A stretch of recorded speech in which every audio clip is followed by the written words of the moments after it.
for ELM, it's always, though, it's not just about like, yes, we want to impact, you know, culture and how people are viewing themselves, but at the end of the day, the people who are coming to teach on the platform, they want to connect with their audience. They want to know more about the people who consume their stuff and how they can do it better.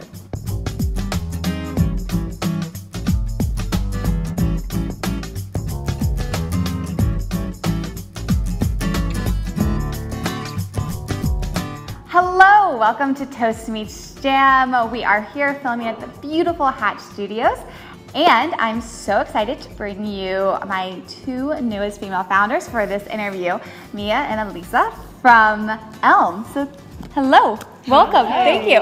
Thanks for having us. I always get started by letting people here explain what the business is that they do. So, would you mind telling us what ELM is all about? Really simply put, ELM is an online hub to learn about life. So we're currently starting off with building guides to life. And these guides to life cover topics like anxiety, creativity, all the way to exploring career, dating, death. And all of these guides are taught by well-known influencers. Me and I were inspired to create ELM because we felt this cultural expectation of that we should know everything with life. Like we should know where we want to be in our careers and that we should know who we are at 24 when we left our first job, and we realized that there was no place for millennials to really explore life. And the internet, when you go to Google anything pertaining to life, you know, there's resources that are just inspiration, and for us, we needed more. And we wanted to create ELM where a place could have the tool, people could have the tools to live the life they desire.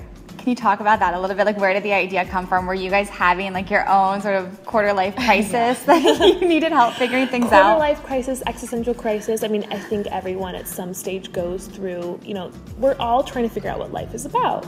And Ellisa and I had actually met through an internship, and part of that internship was we all got together every night and we watched TED Talks and talked about them, and it was this really great community, and that was really fun. We had a lot of people to wrestle new ideas with, but it was surface level. And once you kind of left that, once we left that, we realized, okay, well, the community is gone. I didn't actually change my life just through watching inspiring videos. We need more. And, you know, the first thing we did is we turned to the internet. I mean, right. That's what millennials do. Where else do you turn to? And there wasn't the answers that we're looking for. Yeah. And nothing was geared towards us. What were you looking for when you were at that point? When I left the job that we had, I was there for 1.5 years, so immersed in it, and then I just found myself living in a car in California. Like, I was unemployed, I refused, I'm from Florida, I was like, I'm not going home, I refuse, like, this is where I want to start my life. And I was staying at a friend's house and in Pasadena and was just lost. And I was so frustrated there was no one providing me like a sequence. For me, I think it was dialogue of like, what do I want out of life? Like I didn't even know where to start. Of like, okay, I could watch inspiring movies and people trying to do something with their careers. But for me, I think it was honesty and vulnerability and like commentary. I don't know. I don't think at the time, quarter life crisis was a common term used. It wasn't. No, it was like a... Yeah, it wasn't a really term at all. So I think for me, I just didn't want to feel alone anymore. Yeah. I don't even know at the time if I needed tools. I think I just didn't want to feel crazy. My friend had given me a book, and it detailed what was actually going on in your brain. Yeah. Do you remember what the book was? I don't know what the book is, but I can find out for you. But pretty much what it details is that the amygdala, the back of your brain, is growing at a faster rate than your frontal lobes. And for me, I was like, oh, now I know. It's not just me. It's the way the brain is going. It's a second puberty. Yeah, it's science. And so knowing that knowledge, it was like, oh my gosh, if everybody knew this, then it would be great. And it kind of stemmed from there of like, we need to provide knowledge. And going back to that, I wanted to talk to the woman who wrote the book. Yeah. Her name is Meg. That's all I remember. Meg. And I had so many questions, but she wasn't on Twitter. She didn't have a personal profile. I'm like, well, okay, well, I guess I'll just talk to this with somebody else. Yeah. And that's where it ended. I was like, that there was such a missed opportunity for that woman to connect with her audience more. Yeah, and to really explain. So at that point, did the two of you, had you both like wanted to start a business before, and this just seemed like the natural place where you felt a need and you had an idea, or did just the fact that you really wanted this to exist, is that where like the desire to like build a business came from? A need. Yeah. I never identified with entrepreneur. No. I you know, I was reminiscing yesterday about who I was in college, and I was lazy. I didn't I volunteered once in a while, but I never took leadership positions. I was a mediocre college student. I think me and I both identified as we could see problems in so many different systems, and now it's like, okay, well, it's our turn to actually do something about it rather than make commentary. So, yeah, I know for me, I never, when I was younger, I never dreamt of starting a company. No. I wanted to be a marriage and family therapist, so definitely not doing that with my career. Something we really saw, so Ellisa and I in our internship were traveling around the country showing documentaries and they were to high school students, and seeing kids get so pumped up about these action, like they watched this documentary and then there was multiple action steps they could take afterwards, and to see them come alive because they're like, oh, an adult thinks I can do something, like, really oh my empowering. gosh, it was so empowering. And so like, I think we took that and like, oh my gosh, people want to do something, but they need to be told what. Not that you need to be told, just that there needs to be some sort of guide. Yeah, I think there's also something to just what you said, like about feeling empowered, like just someone giving you permission or sort of saying like, you're capable of doing this, and I'm gonna give you like the first step, and then you're gonna be on your way. Like there's something really amazing about that. It's really funny you bring that up. One of our first guides, we host guides on our platform, is about finding a career with meaning. And it's all about providing permission and the opportunity. Giving advice and tips, at the end of the day, it's saying you can do it. Like you can, and people need that. People do need that. They really do. And that's how the guide starts at, which is awesome, because I don't think we ever had a permission moment. I was gonna ask, what was it for you guys? Did you have, like, what was it that took you from, oh God, there's a need and we want change, I think we can do it? Seeking permission. We kept going to people that we admired, like asking for their permission, like, so do you think this will work? Like, do you think this is like an idea? Like we wanted, I think, that validation from people that we admired. And I think we realized we don't need it. Yeah. So it just didn't come. Yeah. But that didn't stop you. Yeah. No. I think for me personally, like, no, it didn't come. No, it didn't come. And it's so funny because those people we had meetings with at the end of the day, you know, they cared, but they didn't, like, we didn't need that. We didn't need that permission. But I know for me, when me and I were talking about moving out to California and starting at ELM, my dad is the one who really pushed me. It was like, if you want to do this, go do it. And I was like, I never thought my parent would be the one to like really challenge me. I don't think I would have had the courage, I think, to like get on an airplane and be like, okay, let's do this. Doing it. Like we just came back to California in a rental car and we're like, okay, let's figure this out. Yeah, we did. We're in a car. We've got to do something. So what did the first steps look like for you guys then? Like, where did you go with it? That's a great question. Well, the actual first step was finding a place to live.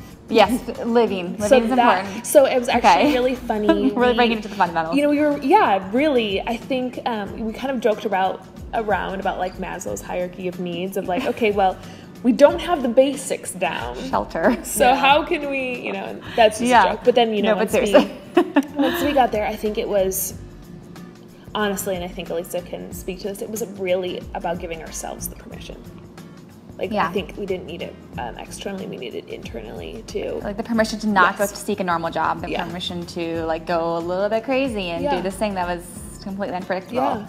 Yeah, that was definitely, I think when it comes to the business itself, our first thing was testing our product. We very much wanted to validate our market. We wanted to know that people wanted a product that was videos that were engaging, that was challenging what you were living. And we partnered with someone here in LA, and it was so great. It was simple. We generated revenue. We have users saying it changed my life. People in Japan, New Zealand, and I think for us, it just validated it. It was really cool. A couple was taking this guide. And they had broken up, but they were like, let's see if we can figure this out. So we're gonna learn through this guide. And they did, and they got back together, and he moved across the country, and they're like, if we didn't take your guide, like we wouldn't have had that. And we're like, okay, cool. Matchmakers over here. Maybe. No, that's so good. Yeah. Your very first iteration of the business, is it what it looks like today, or was there something that came before you even were able to test the guides? Ours was educating ourselves. Yeah. So, okay. That's the first step. Like that's how we knew that we should test it. I mean, we had several different ideas of what the solution could look like to learning about life, and I think, you know, like for us, it was always video. Okay, so you had that idea from the beginning. We did. We had it's all about the personal connection, and our background is in video. So, did you write a business plan? No. No. Didn't. 2 books that I recommend purchasing, even though we didn't read them that much, is Lean Startup Model and Business Model Canvas. I think we read Business Model Canvas more, and we put it all up on our wall, and that's when it dawned upon us, test. There's this guy called Steve Blank, and that is his mantra. And I think that's something we took to heart, is because at the time, like, having an idea doesn't bring much confidence. Like, yeah, you have this vision, but there's this, for me personally, I lacked confidence. So testing it really just enabled us to be confident in our idea and where we want it to be. Well, it solidified exactly the format for what we were building. So then when we went into the next one, we knew what we were doing, and so on. Is there anything that you did that helped you like work up that courage, or like, you know, get kind of over that fear, that initial fear? Okay, there's so many things. Yeah. But one thing our advisor, well, she was our mentor at the time, she kept advising us, do 4 things a week that make you want to throw up. Okay. And every time you do them, the next time you do that, you are not going to want to throw up as badly. Which sounds weird, but like, you have it, but you're not going to throw up. You'll be fine. You'll be fine. But it's easier said than done. But it was really so you just had to get really comfortable with being uncomfortable. Yeah. I just don't even think that's attainable. That's the funny thing. It's like we have a product in the world. Yeah. You know, things are moving, and I'm still uncomfortable more than I was when we started. But I don't know if it's like my threshold is higher, like, you know, higher tolerance. But I know for me, music plays a huge part in my confidence, and so I like just created a playlist that made me feel like I can just do whatever I want. And I'm sad to say, Bitch Better Have My Money is on there. And I'm like, I put that on, I'm like, I can do this. Just do like a little bad girl Riri. I think that's maybe my theme song for when we're doing fundraising. Like, investors, give us your money. It's like when a batter walks up to the plate, like you just hit play and walk through the door. It's like, this girl means business. Yeah. And so that's been a tool I know for me. Like, music is a huge thing. It used to be dancing in my room was helpful to like feel comfortable in my body, shake it and off, be present, and not, because sometimes it's easy for me to be like 5 steps ahead of everything that's occurring, and I think being present is really important. Yeah, like staying in the moment, because you can't worry about what's going to happen because you don't know. And then something else I realized, it doesn't really matter. No, it doesn't. It does not matter. But the thing is, you don't need to be at that space right now to know that it doesn't matter. But you'll work up to the fact that it doesn't matter. What about, you know, your personal guides? Have you found anything? I know you're creating them, but have you found anything? And now that you've been in this process, you've been doing so much learning and investigating, that has helped you guys or keeps you inspired and motivated? Yeah. Oh yeah. Okay, so I've been doing yoga for years. When Ellisa and I were deciding about starting a company, I had actually left to go to India and was practicing yoga really intensely there. And I came back, and it was awesome to have that experience, but I also realized you don't need to travel across the world to do that. You can, I think it's almost, I find it strange that we isolate ourselves to learn about something, because I think it's hard to put what you've learned in isolation into a very hectic schedule. So something I'm really fascinated about is the breathing side of yoga, and I've recently really gotten into like flow and how do you hack your flow state, and how do you really reach those peak performances every day. And so that's what I'm studying in my personal side of life, and I am really stoked to have a guide on that one day. Because it's so fascinating and it's so helpful. Cool. Let's see. I think there's 2 things for me. When I find particular women in their careers that I admire, I have a tendency of just like stalking them and watching all of their interviews, and I think it keeps me grounded at who I want to be as a person. And I admire Lena Dunham and Leandra from Man Repeller and Gina Rodriguez from Jane the Virgin, and they're just very authentic women and don't have a filter and are intelligent. And for me, they remind me that I can be me and do this job. So I even have Man Repeller's book like on my wall just to remind myself, like, she's challenging culture and she's herself, and I can do that too. So you said earlier, sometimes it's hard to switch on and off between business partners and friends. What are the things that you guys do that are just to keep your friendship alive and sane and together? Great. Great. We do that. I have found that we love cooking. Like, I feel like we are very intentional with what we're eating. We pride ourselves. I feel like we. If any startup people are watching this, we can tell you how to eat on a budget and eat really healthy. Really healthy. And we pretty much eat vegan. I feel like that helps on a budget. Yes.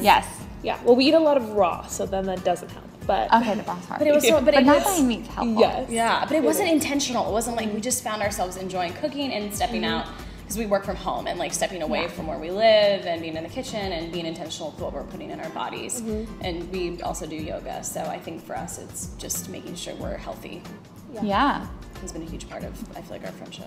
I have to ask that, like, do you have a guilty pleasure? Like, is there something that's not healthy, like between the yoga, breathing, flow, and veganism? Like, what's that? Wine.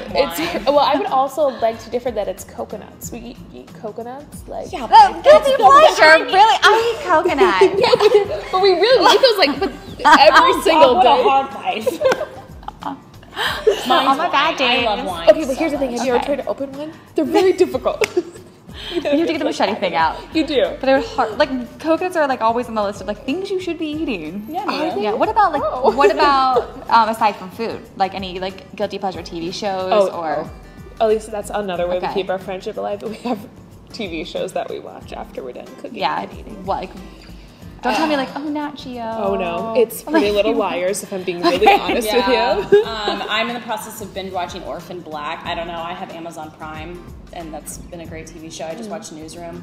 I feel like when we were in the process of launching, when we left work, I was like, I'm gonna watch as much TV as possible. Like that's all I did. And when you were asking about like what are our guilty pleasures, I have to be really honest and vulnerable.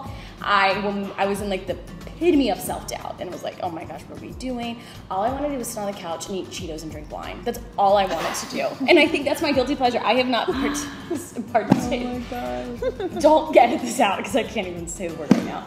Partaken in Cheetos and wine, but it is like such a guilty pleasure. Little did people know that Cheetos and wine is the perfect pairing. No, it's not. It's like cheese, kind of like cheese and wine. Yeah, I don't know why that became so classy.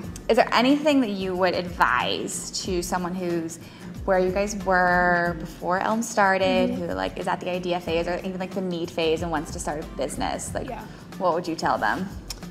My initial response is actually write down right now whose opinion you care about. Make it a list. Maybe it's 5-10 people, and like those are the only opinions that matter. Everyone else, they don't matter. You took my advice. Ooh. You really did. Because at the end of the day, it doesn't matter. Like, it doesn't matter because people actually probably don't care. That's been like a hard pill to swallow. Like, we met with someone we admired very much in his career, and at the end of the day, he did not care that much. And that's okay. Guess what? We're still going. Like, we're still moving, and just because people... You know, ELM's not on the radar all the time. That's okay. Like, it's okay. You know, you can't make everyone happy, and everyone's not going to be there cheering you on. But guess what? Those people who care about you genuinely are there for you. Like, our advisor, we could call her at any time of the day, and she would be there to, like, support us. And I think it's really important to find people around you rather than seeking out people's approval. Yeah. I think that's really important. Good. That was really good. Yeah. And then also, don't be hard on yourself. I think for me, self-doubt has been just the biggest challenge that I've dealt with, and it's okay. You know, I think for me, it would have been nice to hear someone like, this is natural, like it's okay. I think this dialogue about being a female entrepreneur is very new, and I think when we entered this journey, it wasn't. Like, it wasn't a conversation, and I felt this pressure to be confident and all-knowing, and it's not reality. It's not reality. But yeah, the truth is, like, no one has it all figured out. No. And the whole point of, like, being an entrepreneur is that, like, the road hasn't been paved yet. Like, no one knows the answers. Like, there is no guidebook. There is, like, as much as you would like there to be, or at least as much as you would like to be, like, I've totally got this. Like, the truth is, like, no one really ever does, but that's comes with the job. It does. Like, you're the one to figure it out. You said that beautifully. Thank you. It's all good.